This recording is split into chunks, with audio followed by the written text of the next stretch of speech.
Hello, welcome back. Did Haruspex, found nothing.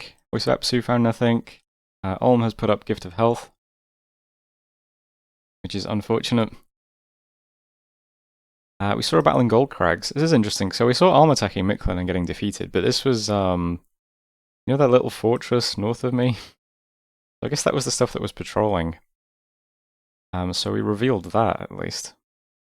A Priest King and a High Priest of the Sky both died, which is cool. Sedge's Sons finally assassinated Carl the Priest. Rip that guy. A couple of battles then, we attacked Blightlands with some junk and took that back. That's our wasteland. Forest of Falling Leaves we moved into, which was a forest. Some wolves. Unfortunately, Mictlan moved his stuff there. Oh well. So we got one of our provinces back at least. And a couple of exchanges then with Ulm and stuff. Ulm taking a province, or bouncing off with wolves. Same sort of thing here. Attacking into Nawali and some warriors and winning. This is pretty cool actually, because that's a lot of PD and some casters and stuff. Let's see what happens here.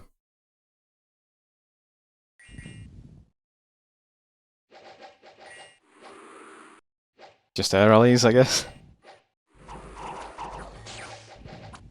They don't last very long. Are these units just that good? Just gonna walk through all this stuff. Yeah, looks like it. What are these? Alright, well. Impressive. So saw that as well, and also saw some more exchanges between Mari and Machaka. I've now spoken to Marignon, Machaka, and Abyssia, and asked them if they want to wrap up their wars to stop Ulm from winning. And they all said yes, so I don't know why there's still wars going on. Maybe this was agreed, or maybe they're just telling me one thing and just doing their own things anyway. Who knows? Machaka also attacking AI Phaeacia. In Uruk, we have the Plague event chain, which is never good. So, yeah. And, yeah, nothing else has really changed. So over in our sieged fort, Mountains of Evernite, we're actually repairing the wall now. So I don't know what happened here. This stack has also clearly moved away. There's just a lot of stuff pushing in from Ulm. Maybe, like, Mictlan has to move to defend that. This is just getting forgotten or abandoned. I don't know. But we should probably capitalize on the respite we've got. So, getting another tumble down underwater. Moving these units to Two Spruce to pick up the remaining madmen and such that are in the garrison. And also moving a few mages out to Wisespring Grove. Nothing too crazy there. But I'm also gatewaying a ton of stuff into Mountains of Evernite this turn. So we'll gateway a bunch of junk into here. And then we'll move all of this stuff in as well, and we'll break siege. We'll take it back. We'll aim to take this throne as well, and take back this sort of bit of territory. That will be the plan. So some stuff is being gatewayed from here. We have tons of Yetis and tons of Vestals, which is pretty cool now. And 37 Communion Slaves. So this is nice in and of itself, but there's some other bits and pieces coming as well. My god's bringing a couple more slaves, some more units. And there's a few big mages just scattered around who are teleporting in as well. So we'll be able to bring a pretty big force over to Mountains. I mean, it looks like we're safe from this direction now. There's still big stacks around here, but they're not really doing anything too threatening at the moment. So yeah, we'll take all this back, then we'll try and take this throne as well. That's the plan over here. Down here, I'll also try and take some of this territory too. I'm just going to try and push the border while we have possibly the opportunity to do it. This province is still very threatened. Maybe not that one. But I'm going to send the A-team into Silver Forest. Good luck to them. And I'm moving a couple of mages and some units into an up-tier as well. So they're just propagating buffs through a communion. Got two guys doing Enslave Mind explicitly. But they basically just buff up and then go off script and cast evocations, probably. The Yetis, of course, are resistant to freezing mist and stuff if that goes down, which is always really nice. So we'll just push in along here. Mictlan's cap is currently empty, so I'm moving the assassin over to sit there instead. Maybe we'll assassinate a mage, I don't know. And still got the fortress going up in Villia. So not doing anything too crazy there. This deck doesn't have a Astral Mage that I can see, so I'm going to try and Mind Hunt it, although there are 2 leaders, so hopefully we kill the priest. That's basically it for this turn. It's mostly just gatewaying stuff over here. I'm trying to push out here a little bit. We'll see what we can do. This province does, of course, have tons of PD, and it's very strong and well organized. So if I see any other provinces that are very strong and well organized, I'll probably avoid that one. But everything else just seems quite well organized. That's probably 6 points of PD or something. I am also casting Call of the Wilds, no, Call of the Winds on Mountains Overnight as well. We can see exactly what's sieging. But I don't think it's going to be too bad. I think we should be okay. My god, of course, can do turn 1, well, turn 0 Storm, so we should be able to shut down the flying units pretty quickly. And not much else to say. Research is not great at the moment. 4 turns from Thaumaturgy 8, but then we'll put up Gelgate and Dark Skies. That'll make us a little bit safer. Reaching did work in Villia. We're up to 1 white candle here, so yeah, that's good at least. Scorpion Cracks is coming along. I'm not preaching here at the moment though, because 2 guys are teleporting and 1 guy is doing Call of the Winds, but besides that, we're sort of strengthening Dominion a bit. It's just weak overall. Another throne over here would help though.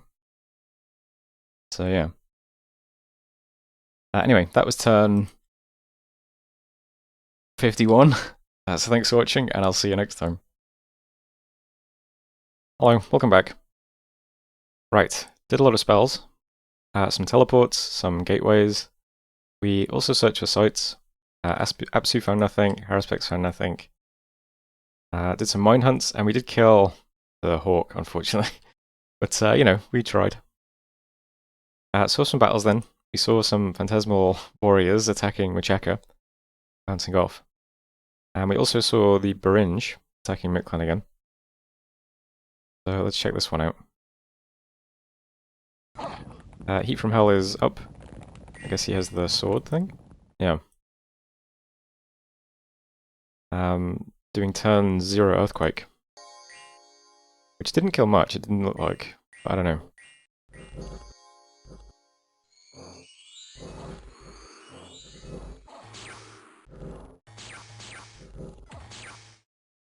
This thing is 130 fatigue currently, but they're going to have a hard time killing it. Yeah, I mean, no chance of killing it really. Is everything just fatigued now? Yeah. Yeah, everything is fatigued out. Well, there's the Beringe. Took a province. We also should have had Call of the Wilds going off here. Turns out if you cast Call of the Wilds on a sieged fort, the birds just go inside the fort, which... I don't know, if you ask me, that seems kind of weird. I feel like if it's a remote attack ritual, it should attack, but I don't know, I guess not. I guess it's just a remote summon. So it's in the fort. So, you know, we'll learn something. Fiesha has a new prophet. What else have we got here? So there's 2 battles. These are both really bad. So, Silverwoods, first of all. Here's the A-team. Just hitting some PD. A lot of barbs, though. You know, we buff up. None of the whites get etherealed. The Hydra does, though. So some of the whites die, so that was, you know, kind of a waste. But then also, apparently I had the mages on advance and cast spells, which is very bad because our blast only gives 5 poison resistance. So this very eager Theogaculite just runs past the Hydra and dies. So taking that province cost us 2 whites and a Theogaculite. Not great. Not a great showing from the A-team. We then also moved into Inuptia. So this one should have been fine, right? Got crossbows, yetis, mages, just a little bit of PD. There is a Telistic Animate as well. But you know, we're just rolling over PD, it's not a big deal.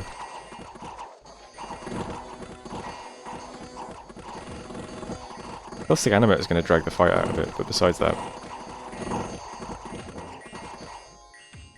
our guys are teleporting around the battlefield, of course, but, you know, they do that. Unfortunately as well, I have killed all of my communion slaves, because,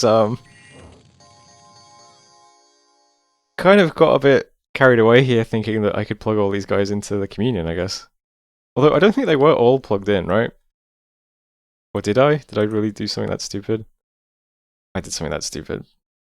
So I put every single mage into the communion with just 12 slaves. Yeah, that's way too tough. Why would I do that? I think I probably meant to just put the Theurgs in and have the Theurg acolytes not be masters. That would have made more sense. So we just blew up 12 communion slaves to do literally nothing. This is 6 points of PD. This is ridiculously bad. Nobody's done more harm to me in this game than me. Continuing the theme. So, you know, not a great showing. Events then Bod and Wield, we also got Plague, of course, so we've got that ongoing. Heavy Rains in Umbro as well. And we got another National Hero. Same as the other one, though. Nothing too interesting there. Another big oversight. Mountains of Evernight. Apparently we have supply issues here. There are 125 supplies inside the fort. We used 270. Apparently these guys eat a lot of supplies as well. But the Yetis are of course eating tons of supplies. Another oversight. So if I hit S on the Yetis here, you can see some of these guys are starving now. We're fortunate that Yetis have such good morale that it doesn't really matter.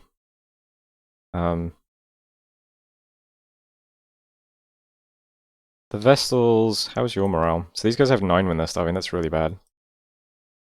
I guess not that many of them are starving. Yeah, here's the birds who ended up inside the fort as well. What's your morale when you're starving? 5. Pretty good. Okay, so, you know, a ton of oversights and mistakes, but that's okay. I wanted Call of the Winds to hit this so that we could see what's actually here. Looks like we're not going to get to do that. But so what, let's just break siege anyway. We're breaking siege, we just have everything in a block. It's all just around our mages, whatever. We've got about 40 Yetis, we've got about 40 Vestals, a bunch of random junk like Flagellants and Furious. It's all just in a block on hold. We then have my god doing turn 0 Storm, so that should just ground all of the Eagle Warriors, which I'm hoping is fine. I then wasn't sure whether or not to put up the other thing, Wrathful Skies. It's 15 AN shock damage. We have 10 shock resist on our Bless. I don't know, it feels a bit... I feel like maybe we don't need that, you know? We're going to have a big communion. We've got 50 slaves and like 10 masters. Some of them are doing Thunderstrike spam. Some of them are doing Enslaved Mind spam. One guy's doing Freezing Mist. My guy's just doing some buffs and then dropping a Banefire at the end. And then he can go off script and do whatever. I think it should be fine. We've got some pretty good troops here as well that will all be blessed. Well, the Vestals will be blessed. My mages will be auto-blessed from my god. And there's, you know, some more stuff coming over. Some of these guys are masters also doing some buffs on the Communion or Enslaved Mind. A lot of the S1s are just spamming Luck and Body Ethereal on people. I think we can break siege into this. 70 units, Eagle Warriors, Moon Warriors, Cave Grubs. There's only a Coatl that we can see, I think. Because we know a lot of the leaders must have died because the fort stopped getting sieged, so... let's just hit it, see what happens. Yeah. I think it'll go fine. We can then move straight onto this throne, I think, and we should probably try and get this throne as well. Just barrel through Mictlan. Mictlan is crushed. Ulm is just knocking them over. Ulm is sieging Nazca, Resting Heights, Epernia, Ind. Ulm is just like sweeping Mictlan away. So I don't think we're going to have to worry about Mictlan for too much longer. I think we should prioritize reinforcing our 2 thrones, picking up 2 more, and then making sure we can defend against a big Beringe landing on us. And that's it. And before that happens, would be nice to get up Galegate, Dark Skies, and then maybe we can try to get to vengeful water.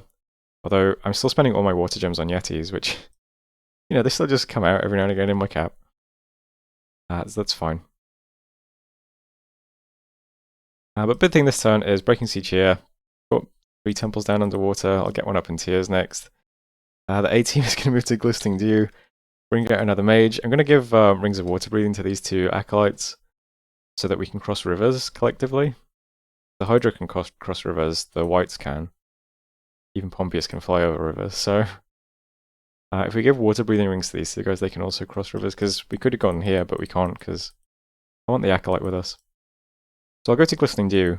Might get hit by a bunch of eagles, but we can see if an ethereal Hydra can kill a bunch of eagle warriors or not. Be an interesting test. These guys who just killed all the slaves, they're just going to sit here. There's a lab here, so they can just sit here and research. I'm going to bring some new communion slaves down for the... I'll just have like 1 guy mastering the communion, doing big spells, and everyone else can just do little spells, I think. But I don't want to move too far with these guys anyway till the fort is finished in Villia. So Palisades is up in 2 months, getting a temple down here finally. And yeah, we'll make sure we can reinforce these 2 points more than anything else. Hopefully Mountains Overnight goes okay. And I think that's it for this turn. So that was turn 52. I am mind hunting this again, but we'll see if that pays off or not. But thanks for watching. I'll see you next time.